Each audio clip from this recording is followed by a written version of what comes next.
terme de cette 20e édition avec une lumière magnifique.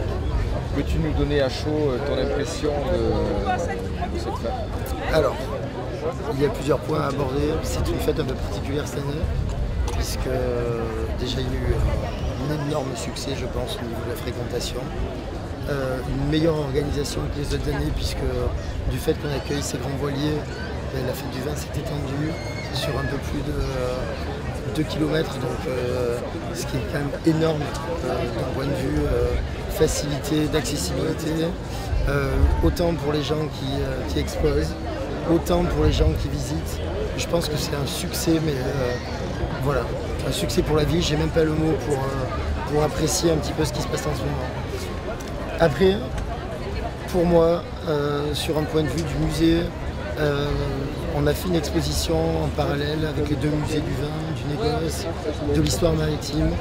Une exposition qui est plus ou moins ludique, mais qui a été énormément visitée au niveau des platanes, qui a permis aux gens un peu de comprendre quel était le lien entre la navigation et le vin. Puisqu'il n'y aurait pas de vin sans navigation, il n'y aurait pas de ville de Bordeaux sans navigation. Donc en fait c'est vraiment le cœur de notre sujet qui a été mis en avant pour cette fête du vin. Ensuite, les gens se comportent bien, les gens sont heureux, il fait beau, il a plu, mais les gens sont quand même là pour passer un bon moment. Quand il pleut, on regarde les bateaux, quand il fait beau, on va un peu s'hydrater et déguster, découvrir des belles sensations. Donc ça a été vraiment, je pense, un moment privilégié autant pour les touristes que pour les Bordelais, pour les exposants. Et après, je tiens tout particulièrement à remercier mes partenaires, les gens qui ont suivi le musée du vin depuis des années et qui commencent à peine. Je pense notamment à la Toque Cuivrée, je ne sais pas si je peux nommer, mais c'est vrai que grâce à eux, on a permis à beaucoup de gens de découvrir une spécialité bordelaise sous forme de jeu, d'une manière un peu ludique, puisqu'on avait donné des prospectus un petit peu partout sur la fête du vin pour retrouver une cloche qui était l'ancienne cloche du Bec d'Ambès, qui a disparu aujourd'hui. Le phare du Bec d'Ambès n'existe plus. Et cette cloche a été récupérée par l'association du Marinopole de Musée de l'Histoire Maritime. Et du coup, on l'a mis aujourd'hui en vie. Pour faire hommage aussi à la 20e année de mort de M. Tabarly, c'était le 13, et à Daniel Binot qui nous a permis aujourd'hui de regrouper un collectif qui s'intéresse à la marine. Après le vin, je ne vais pas en parler parce que c'est ma passion et je n'ai même plus assez de voix pour pouvoir vous dire tout ce que je pense du vin, du négoce qui fait ma vie, tout simplement. Maintenant, est-ce que tu peux revenir pour maintenant, ça fait plusieurs années que tu fais cette fête du vin, est-ce que tu peux faire une comparaison de cette année qui est un peu exceptionnelle avec la regatta, avec les années précédentes, comment tu as abordé cette nouvelle édition? Alors édition, c'est vraiment, je pense que c'est un événement que je ne reverrai peut-être pas à Bordeaux malheureusement, puisqu'en fait il y a un événement une année sur l'autre, ça chevauche entre la fête du vin et la fête du fleuve. Donc forcément d'avoir les deux réunis, ce qui paraît totalement logique dans notre ville, pourquoi faire une fête du vin et une fête du fleuve? On devrait tous les ans faire exactement le même type de fête. Le changement qu'il y a par rapport aux autres années, c'est que du fait qu'on ait des bateaux avec des volumes énormes, ça permet aux gens aussi d'élargir l'espace d'exposition.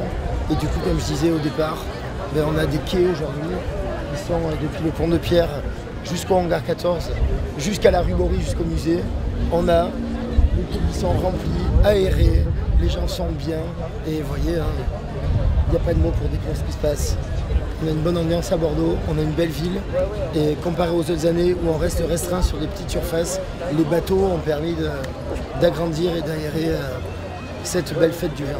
Et donc, pour ma conclusion, ça sera plutôt pourquoi se poser la question à faire une fête du fleuve et une fête du vin, pourquoi pas tous les ans faire une fête à Bordeaux, parce que Bordeaux c'est le fleuve et le vin. Tu as été à la rencontre de nombreux capitaines de ces beaux bateaux. Quel est le sentiment qui s'est dégagé de ces échanges? Là, on rentre dans un milieu un petit peu particulier, contrairement au vin, ou en tout cas au négoce bordelais qu'on connaît aujourd'hui, qui est quand même un milieu assez particulier, où il faut quand même faire ses preuves avant de pouvoir se distinguer et prétendre être négociant. Dans la marine, c'est une histoire d'homme. Et quand on va voir capitaine d'un petit bateau comme d'un énorme bateau, on rencontre un homme avant tout. Un homme, comme vous pourrez le voir sur la One TV de Bordeaux, un homme d'un petit bateau comme d'un grand bateau, eh ben, c'est quelqu'un qui a un cœur, qui fait partager sa passion. C'est un peu comme nous et moi à travers mon musée, où j'essaie justement de transmettre une passion. Ben, la marine, ce sont des gens qui courent des risques, qui rencontrent, qui sont confrontés à la nature, pardon. Et la nature, quand on est sur la mer, ben, voilà, ça crée des osmoses et une humilité qu'on a aussi sur terre quand on est vigneron, parce que quand on veut exprimer son terroir, c'est un peu comme faire avancer son bateau. Donc l'humilité chez les hommes, autant chez les viticulteurs, mais qui sont rares. Et je mettrai une mention particulière à M. Berrouet, parce que c'est quelqu'un d'humble et qui jusqu'à présent a toujours fait parler des terroirs avant de faire parler de sa personne. Les marins, ils essaient de faire parler leur bateau à travers leur force, parce qu'en fait la nature est tellement compliquée quand on jongle le vent et l'eau, l'homme il est tout petit à côté.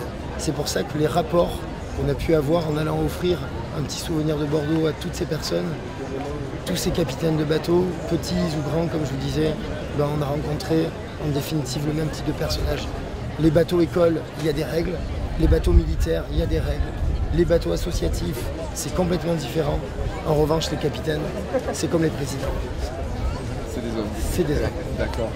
Donc tu as eu le privilège d'être présent sur cette édition. Je pense que tu as des personnes à remercier, que ce soit le Marine Lab, que ce soit aussi la municipalité.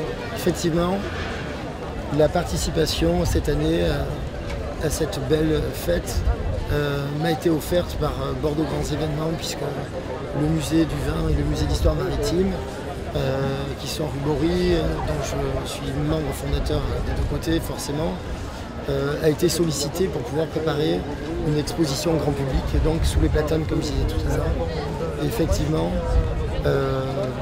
en contrepartie, on avait demandé d'avoir un minimum de visibilité sur cette fête, donc on nous a invités. Et je remercie bien évidemment Monsieur Coconnier de Bordeaux Grands Événements de nous avoir permis d'être présents dans un container. En plus, ça concerne bien forcément le métier de négociant et la marine, le container. Donc merci de nous avoir fait une petite place afin de pouvoir finir et proposer aux gens qui ont pu nous passer à côté de nous, puisque forcément les quais sont grands, de leur dire que oui, à Bordeaux, le vin, la marine, ça a une âme, et c'est rue Bory avant tout.